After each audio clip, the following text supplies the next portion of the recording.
Masechet Kiddushin, résumé du Daf Bet. Donc on commence le Hashem Masechet Kiddushin, qui comme son nom l'indique, va traiter la halachot de mariage des Kiddushin. Et la Mishnah nous dit comme ça. Une femme s'acquiert à son mari de trois manières, qui sont Kesef Shtarebia, c'est-à-dire un homme peut marier une femme, faire des Kiddushin. De trois manières, soit avec de l'argent, ce qui vaut de l'argent, c'est ce qu'on a l'habitude de faire aujourd'hui, soit Shtar, d'écrire sur un papier, tu es mes coups d'échette à moi, soit Bia par des relations. La Mishnah précise quelle est la valeur d'argent qu'il faut selon Beth Shammai, un dinar ou la valeur d'un dinar, selon Beth Hillel une prouta ou la valeur d'une prouta. Une femme s'acquiert elle-même après le mariage, soit par un get, un divorce, soit par la mort de son mari. Une yevama s'acquiert à son yavam. Une yevama qui est une veuve qui a perdu son mari, qui n'a pas laissé d'enfant, elle doit faire yiboum, elle n'a pas le droit de se remarier tant qu'elle ne s'est pas mariée avec le frère de son mari. Ce qui s'appelle yiboum. Elle s'acquiert à son yavam uniquement par des relations. Et à elle-même, elle s'acquiert, si elle veut sortir de son yavam, soit par khalitza. Donc s'il n'a pas fait le yiboum, elle peut faire khalitza.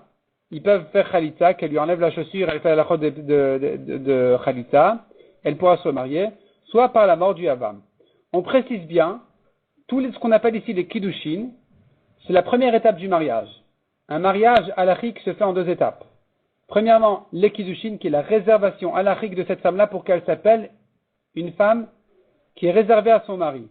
C'est une réservation qui est considérée déjà comme une femme mariée, dans le sens que si elle va aller maintenant chez quelqu'un d'autre, ils sont chayav mita. Ils seront condamnés à mort. Et elle et lui. Pas son mari, bien sûr, celui avec qui elle a fauté. Et que personne ne peut la marier. Mais elle n'habite pas encore chez son mari, elle reste encore chez ses parents, jusqu'au mariage qu'on appelle les Nisuin, la Choupa, où elle va rentrer chez son mari en faisant les Shabrachot et elle va habiter chez lui. Donc ici on est en train de parler de la première étape qui s'appelle les Kiddushin, de quelle manière un homme il acquiert une femme, ou comme la Mishnah l'a dit, elle l'a appelé, la femme s'acquiert à son mari, avec ces trois manières-là, soit Kesef, l'argent, soit Shtar, donc un papier, soit Bia, qui sont des relations, c'est-à-dire avant les relations, il dit voilà, tu es mes coups d'échette à moi par ces relations, ça marche aussi. La Gemara ici fait beaucoup de remarques sur le langage de la Mishnah. Haïshan, Niknet, Beshalosh, Drachim, chaque mot ici dérange la Gemara, il embête la Gemara. Et la Gemara va expliquer donc chacun de ces quatre premiers mots de la Mishnah, pourquoi ça a été dit, formulé comme ça et pas autrement. La Gemara commence par traiter le deuxième mot. Pourquoi on dit Niknet et on ne dit pas mes coups d'échette? Comme dans le deuxième Pérec, la Gemara dit Haïsh Mekadesh.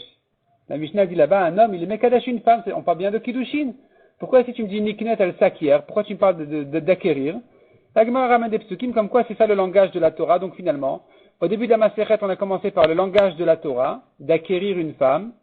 Et au deuxième Pérec, on est passé au langage de Chachamim, qui est donc les Kiddushin. Un homme, il est Mekadesh une femme. Deuxième remarque dit la Gemara. Pourquoi ici tu me parles de la femme s'acquiert à son mari, on aurait dû dire le mari acquiert la femme, comme ce qu'on a dit dans le deuxième Pérec. Répond la Gemara, première réponse. Parce que dans notre Mishnah, il y a le cas où la femme, elle s'acquiert elle-même par la mort de son mari. C'est pas ici c'est pas le mari qui a acquis à la femme, qui l'a acquise à elle-même. S'il lui donne un guet encore, c'est lui qui l'a rendu à elle-même. Mais s'il est mort, c'est Minashamaim, c'est du ciel qu'elle s'est récupérée, qu'elle s'est reprise de son mari. Donc on ne pouvait pas parler ici du mari en disant le mari acquiert la femme à lui-même et il l'acquiert à elle-même. Il la rend par le guet ou par sa mort. Parce que par le guet, oui, mais par sa mort, c'est pas lui qui l'a fait. Ou bien, dit la Gemara, si on avait dit le mari acquiert la femme, j'aurais pu croire qu'il peut le faire même de force. C'est pour ça qu'on a dit non, c'est la femme qui s'acquiert, ça veut dire c'est que si elle veut, qu'elle peut se marier. Sinon, une femme n'est pas mes coups d'échette, elle ne se marie pas de force. Donc on a expliqué ici pourquoi on a parlé de la femme, pourquoi on a parlé de niknet, d'acquisition. La Gemara continue avec un autre problème ici. Pourquoi on a dit ensuite dans la Mishnah Beshalosh Drachim, qui veut dire trois chemins. Trois chemins qui sont Kesef Shtar et Bia. D'abord, pourquoi le mot Shalosh, il est au féminin? Le mot Drachim, il devrait être au masculin. Pourquoi au féminin? Un chemin, pas une chemin. Et la Gemara dit, ben non, mais on trouve dans les psukim que le mot Derer, qui est chemin, se conjugue aussi au féminin. Comme il est dit dans le pasuk, Haderer yel Chouba. Tu leur apprendras le chemin qu'ils doivent suivre. Là-bas, c'est écrit la chemin. Tu devras leur apprendre la chemin qu'ils doivent suivre. Donc tu vois que le mot Derech, il est écrit au féminin. Et chez nous aussi, on peut dire Shalosh au féminin. Parce que le mot Shalosh, à ne pas confondre, il est féminin. Shlosha, c'est masculin. Chez nous, c'est écrit Shalosh au féminin. Et le mot derer, comme dit la Gemara, il se conjugue au féminin.